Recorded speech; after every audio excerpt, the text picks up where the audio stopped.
Então, até aqui, nesses últimos 3 vídeos, nós já cumprimos alguns itens, né, que são necessários para fazer a ANAC. Bom, então é o que a gente já fez até agora. Se a gente for olhar na lista de solicitações da ANAC, a gente pode ver o que a gente já cumpriu, né? Então, esses itens aqui de definir e utilizar corretamente vão ser cumpridos de fato quando a gente terminar, porque ainda tem algumas coisas para configurar. Mas, por exemplo, esse daqui, então a gente ainda não fez a parte de login. Isso aqui está faltando ainda, né? O formulário de login, para poder fazer o login de fato, redirecionar o usuário depois. Listar corretamente os contatos. A gente conseguiu listar corretamente, como a gente não, nesses vídeos de ajuda, a gente não está falando de contatos, e sim de posts, então a gente já cumpriu isso aqui. A gente já está listando utilizando o map. Se a gente vir aqui nos posts, post list, a gente está listando os posts utilizando o map. Então esse item já está cumprido.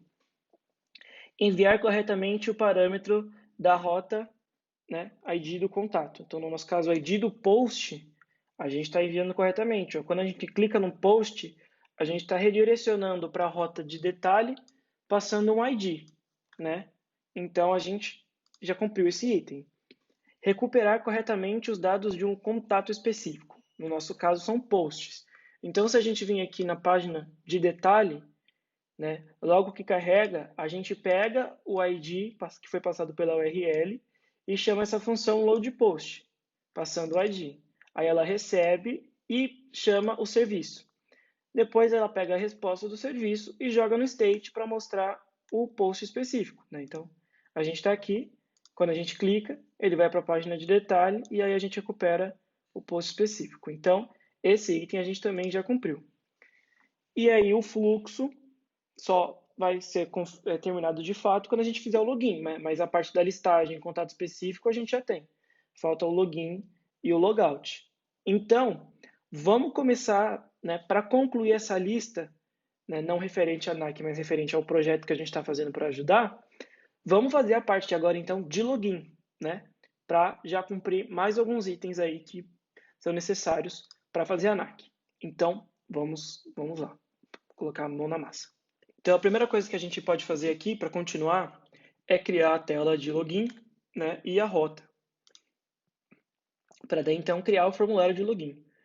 Então, dentro de Pages, nós podemos criar, né, login, uma nova pasta, e dentro dessa pasta, o arquivo login.page.js. E a gente começa criando o nosso componente. Então, import o React from React class login extends react.component render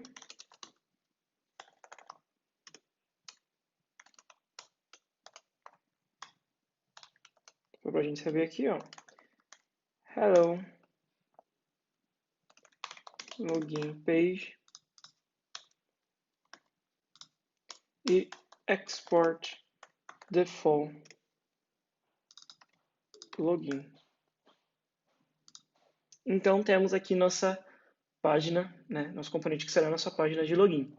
Vamos agora configurar uma rota para essa página. Então aqui dentro de app, onde configuramos as rotas, podemos criar aqui antes uma barra login e quem vai ser chamado. Então, login. Quando eu fiz isso, ele já importa aqui para mim, ó. Mas você pode importar também manualmente, se isso não acontecer. E pronto, nós temos a rota do login chamando o componente do login. Então, se eu vier aqui no navegador, no meu projeto, colocar barra login, eu carrego a minha página de login. Então, beleza.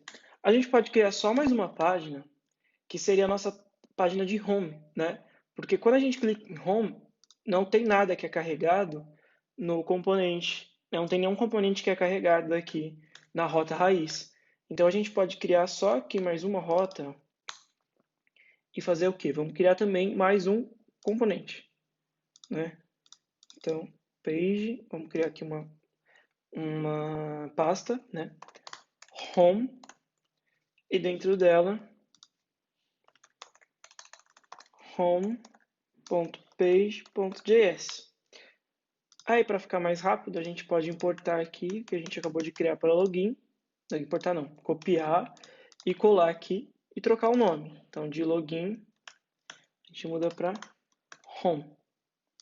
Então, aqui em app.js, quando a rota for só barra, né, rota raiz, a gente abre a home. Então, ele importou aqui em cima também. E o que vai acontecer aqui? Essa rota está configurada como a rota raiz. Se a gente for ver, login seria meio que a continuação dessa rota, né? Que barra, depois barra login. A gente só quer chamar isso aqui quando for exatamente barra, e não barra e alguma coisa. Para isso a gente tem que usar aquele atributo que é o exact. E aí a gente passa true. Logo, então ele só vai entender que essa rota, que é esse componente que a gente quer chamar, quando a rota for exatamente barra, né? Não simplesmente começar com barra e ele já entender, que é quando for exatamente barra. Então, se a gente voltar aqui, home chama a home. Posts vai chamar posts. E login vai chamar a página de login, né? Então, configuramos corretamente aqui nossas novas rotas, home e login. Beleza. Agora que temos a nossa página de login, a gente pode fazer o formulário aqui dentro. Então, vamos começar. Eu vou abrir aqui uma div class name container, né, que são estilos do Bootstrap. E aqui dentro eu vou abrir um div class name card, class name card body.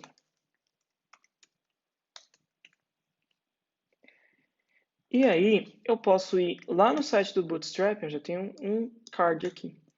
Eu posso ir lá no site do Bootstrap e pegar algum formulário já pronto para a gente não precisar escrever muito. Então eu vou vir aqui. Bootstrap, tô travado.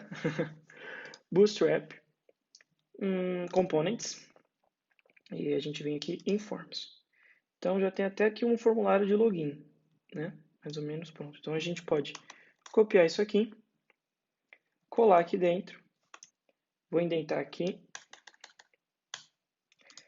e aí a gente configura. Então eu tenho form, ele está reclamando aqui das divs, a gente já vai corrigir.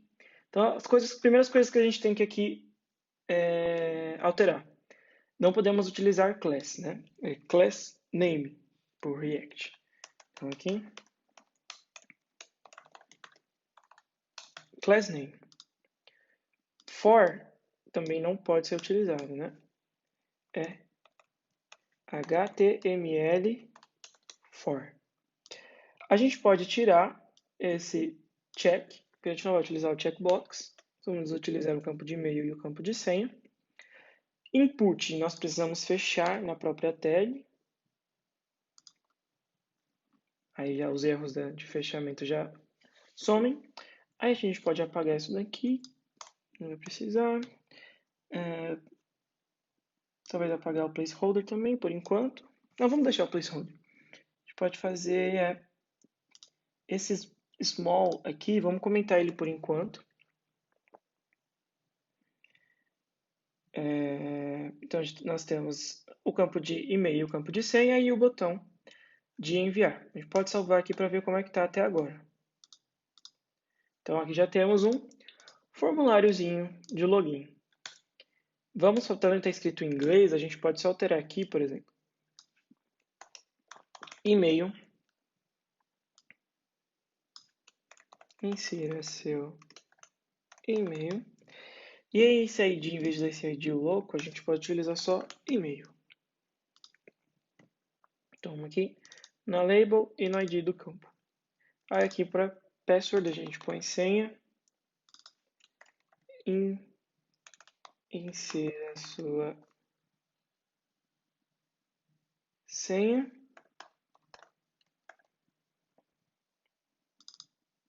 e também no ID a gente coloca só password, o ID, e no HTML4 da label.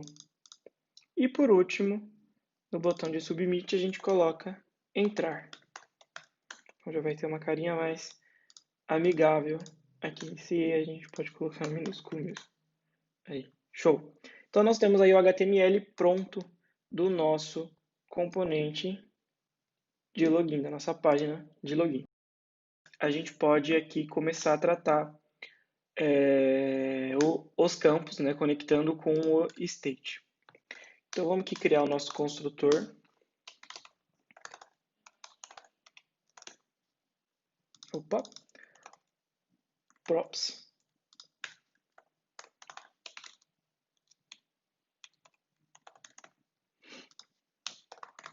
Vamos iniciar então o nosso state.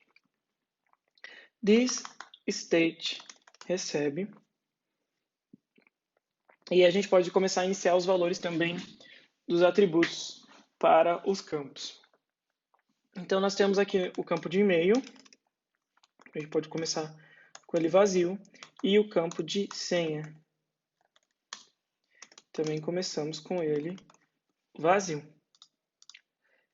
E aí começamos a brincadeira aí para conectar os campos com o state. Primeira coisa é vir no input e refletir o valor do state no campo. Então a gente coloca aqui o value. Então, value this.state.email. Para ajudar aqui na visualização, eu posso começar a quebrar aqui a linha para não ficar aquela coisa ali até o final da tela, né? Então, é mais fácil de visualizar. E aqui para o input de senha também.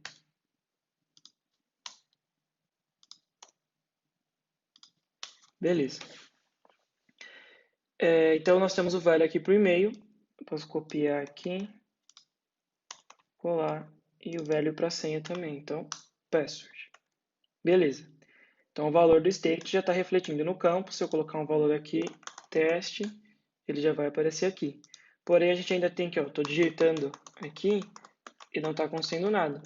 Porque a gente tem que refletir o valor do campo de volta para o state. Então, a gente utiliza aquela função, né? onChange. Então, onChange, aí eu recupero o evento e faço o quê? This.setState, setState, email é event.target.value. Então, eu pego o valor do campo através do evento, que vai ser passado quando tiver o input do usuário.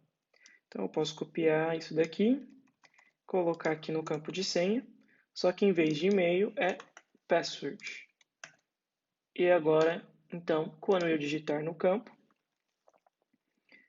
ele vai completar e vai também refletir no state. Beleza. Agora, o que a gente precisa fazer é recuperar quando esse formulário for submitado. A gente pode colocar tanto o Event Handler no botão quanto no formulário, né? Então, vamos fazer com o formulário. Primeiro, vamos criar uma função aqui, né? Então, podemos chamar de sendLogin, que vai ser responsável por escutar quando o formulário for submitado e fazer alguma coisa, né? Que no nosso caso será mandar os dados para o back-end. Então essa função, ela vai receber um evento. E beleza. Então a gente pode, para testar, já colocar aqui um console.log chamou. E aqui no formulário a gente chamar essa função. Então, onSubmit. E para não ter aqueles problemas com this, né, como a gente já viu, vamos também chamar primeiro como uma arrow function e depois a gente chama a função da classe, sendLogin E aí a gente passa o evento. Event. Então, beleza. Se eu vier aqui, eu vou ver o seguinte. Vou inserir um e-mail aqui, então, rm7656@fiap.com.br e a senha 1234, por exemplo. Quando eu clico em entrar, você vai ver que ele deu um console log aqui rapidinho. Então, vou colocar um e-mail aqui qualquer. Meu e-mail. Você vai ver que ele deu um console log rapidinho, mas ele recarregou a tela. Por quê?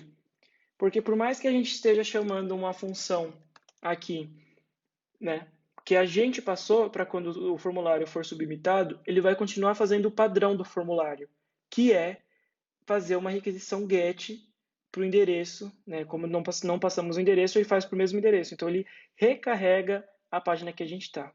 Para evitar isso, a gente vem em Event aqui, Event, e colocamos um Prevent Default, para ele prevenir o comportamento padrão, né? Não realizar o comportamento padrão, que seria fazer a chamada GET para o endereço que a gente está.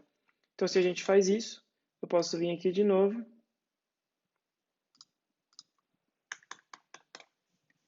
Vou limpar aqui para a gente ver. Então, entrar, ele faz só o console log e não recarrega a página. Então, não limpou aqui o formulário. Beleza. Então, já temos uma função aqui para recuperar quando a gente faz o login. Então, vamos começar a trabalhar com ela.